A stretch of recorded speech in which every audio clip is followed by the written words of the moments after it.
on Geekdom. This is Chipmunk doing another reaction. Today we're reacting to SB19's interview they had for CNA. Yeah, this will be them talking about their breakup, their P-pop success, and bringing Filipino culture to the world. I'm out here for it. Let's go ahead and dive in and check out this video. Hello, CNA Lifestyle. We're SB19. Hi, I'm Justin. Hi, I'm Stel. Hello everyone, I'm Josh. I'm Pablo. I'm Ken.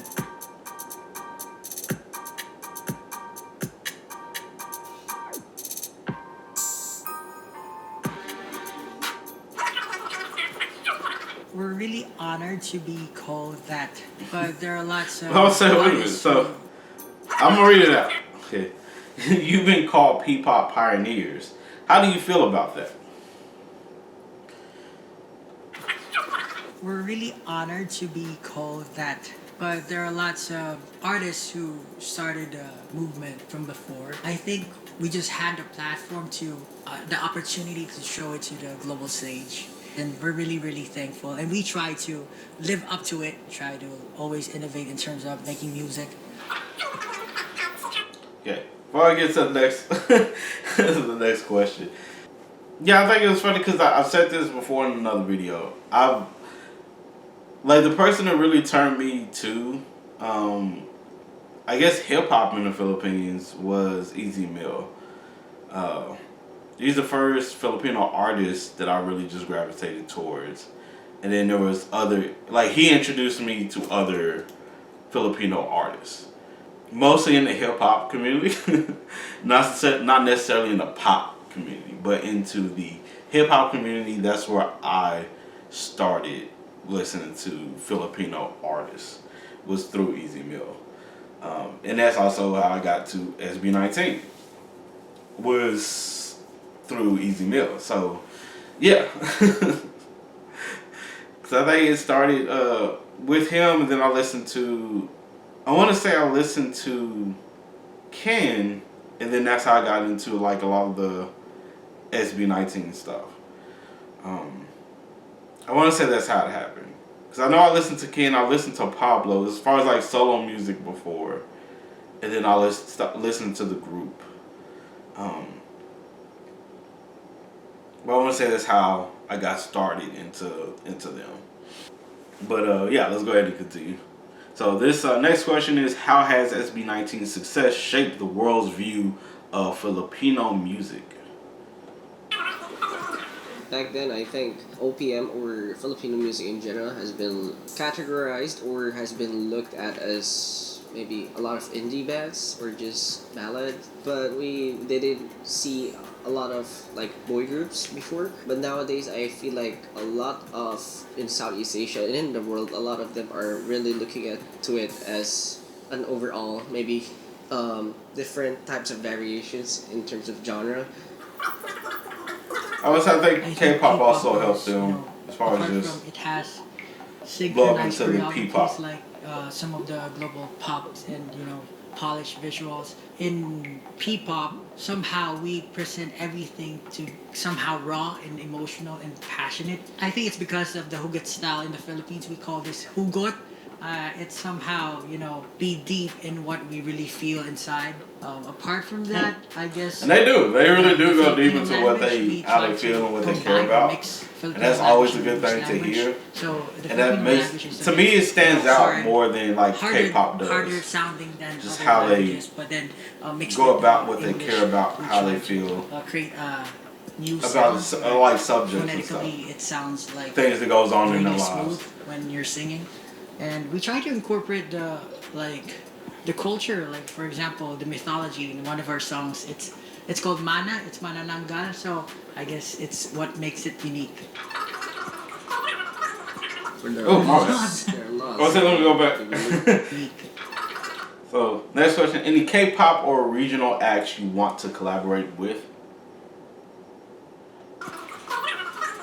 There are lots that we look up to and we want to collaborate with, but you guys can start. Some artists that we know from like the K-pop side is probably like Sunmi, Big Bang, 21. Big Actually, bun. we were able to collaborate with Sandara Park before for a brand. And we can even collaborate with other regional artists as well, and you know, not just limited to K-pop, but maybe other artists in Southeast Asia. Every day Oh, we my wanted bad. Yeah, I think most. Every day.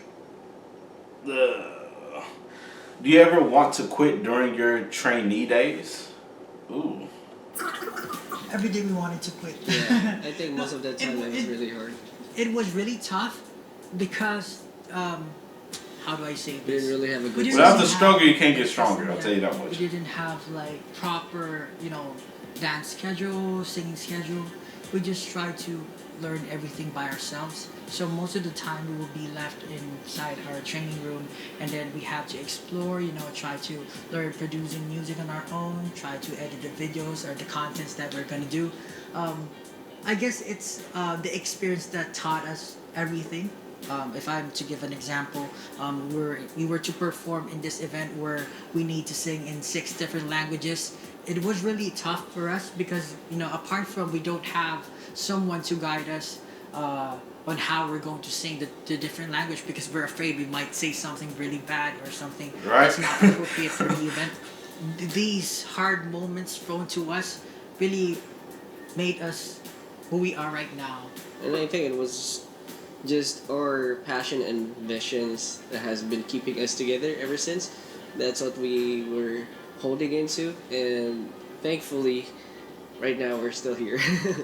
And before we released our viral song "Go Up," we were about to quit that time, and we told each other if this song didn't make it, if this song doesn't make it, then we'll have to stop because it's already 3 years have passed and nothing's happening. So after that one, fortunately we were like it blew up and it became viral. That's what started the SB19 career. Yeah, how did it feel when you found out you were becoming successful? Ooh. For me, it was like finally, finally. I think when Go Up went viral on Twitter, we're all like, we're shocked, surprised, and we couldn't sleep because we keep on scrolling Checking on the Twitter, social checking media, on the, yeah. the reactions of people. Weeks after that, we get invitations from the local TV networks, endorsements, interviews and such. So we're like, oh, finally, is this the start of everything? And I think the hardest part there is when is it gonna last? You know, it's really easy to viral, but it's hard to really maintain it. So I feel like I had that imposter syndrome during that time. That are we really doing well? Are we really gonna make it? When the pandemic happened, it was really hard for artists to do gigs, like promote themselves. But we have social media, and that time, like we really were able to maintain our position because of social media. And we also did a concert, online concert. When did you hit? Oh shit! There's still pressure until now. Cause I want to say something ridiculous. When did it hit you that you made it? When did it hit you? There's still pressure until now. Well, apart from that, when I saw myself on the billboard, going back home, there's this big billboard on my way home in Cavite.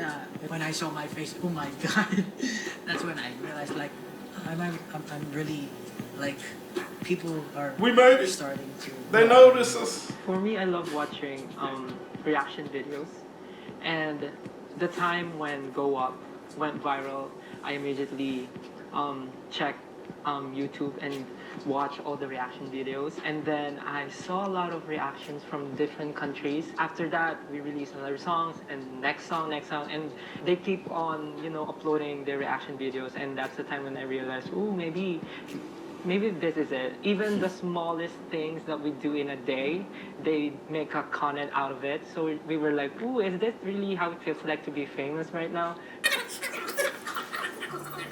P-pop. I was saying the only thing I could read was just how did you see P-pop? That was the only thing I see. How do you see P-pop evolving in the next 5 years? Interesting. P-pop has a really bright future. It's not just artists who has to strive to push the movement. I think it's the whole industry that needs to really push for the change in the industry. In the Philippines, we don't have organizations that unify systems like KOKA in Korea. But then I think the entertainment industry has a great part in promoting Filipino music, not just Filipino music, but the whole Filipino culture and the Southeast Asian culture. Okay, it says, any message for fans who've been with you since day one? Really, really thank you. I mean, you mean the world to us. You have been supporting our team, our group, our movement from the very beginning, and up until now, we remain inspired because of you guys. And together, we will put the Filipino culture in the global stage. So thank you so much, and expect more music from SB19, more content from SB19, and more collaborations from SB19. All right. That was the entire interview. Yeah, it wasn't a bad interview. Definitely interesting. Definitely understand the sentiment of the struggle and like not seeing results, and then wanting to like quit and just give it up. Sometimes you just can't. Like you've been pushing for so long, been doing it for so long. It's like, you know. But definitely understand that sentiment. And again, I think they're very good representatives of P-pop. They are very much ones who are just pushing it. I think I've only listened to one other P-pop group besides them. And as I stated that I need to listen to more P-pop music. More like bands and stuff was female groups, male groups. I need to listen to more. I definitely do. The only ones I've been listening to is, as far as the Filipinos, have been just like individual artists, and majority of that is individual hip hop artists, not necessarily just pop singers and stuff like that. Just mostly just hip hop artists. I want to go back to listening to way more Filipino music, just because I had only like a short stint of just Filipino music that I was just reacting to and blasting and stuff like that. Whereas like K-pop, I went back to K-pop so many times. I don't listen to K-pop as much as I used to, way back in the days. But I've had stints of just listening to a whole bunch of K-pop music. I would stop, go back to K-pop music, stop. You know, I had those stints of just going back and then listening to different artists and stuff like that. I really do feel like I need to go kind of do that with more Filipino artists. I need to listen to more Cambodian artists as well. I had like stints of listening to Cambodian artists. So it's even Japanese. I need to have some more sense of Japanese. I used to listen to a whole bunch of like even like the start, even the pandemic. I think is where it just mostly blew up for me when listening to different Asian artists. Because there was Chinese artists that I listened to and stuff like that. So it's like it's way. I really do think that I need more time, but I think during the pandemic was where we got to listen to and pay attention to a lot more stuff. There's more content and stuff we consumed just because there was not a lot going on during the time to where we stayed really busy. So I think. And that's when I just first started doing reactions and videos was during the pandemic. So from 2020, 2021, because we're still dealing with it in 2021. But was listening and checking out way more stuff than I do now. Just because there's so much stuff that I got to pay attention to, so much stuff that I got to get into, so much. Like, it's just so much stuff going on. It's just... Yeah, but I definitely need to get into other stuff when it comes to back to like all these different regions or countries or, you know, artists from all these different places. Yeah, I don't even listen to like African artists as much as I used to because I had a stint of doing that too when it came to like Nasty C and stuff. So it's like I need to get back to trying to do that. When it comes to music, but it's definitely gotten harder. It's definitely gotten harder. But yeah, they're very fantastic as far as just artists goes. Wasn't a bad interview. Ken didn't really get to say anything. I was like, I like Stale actually got to say something. Justin got to actually say something. So, yeah. But definitely not a bad interview. I think Josh and Pablo were leading the way when it came to the questions. So, which is not bad. But y'all let me know what y'all think about this in the comments below as far as the interview and stuff goes. How they felt, how y'all feel about SB19, stuff like that. Y'all can definitely let me know in the comments. Like this video, please put a like on the video. If you like, subscribe to see some more of my reactions and other type videos, please do. Thank you all so much for jumping on and giving me a try. I really do appreciate it. Please do take care of yourselves and others. Peace, keep them.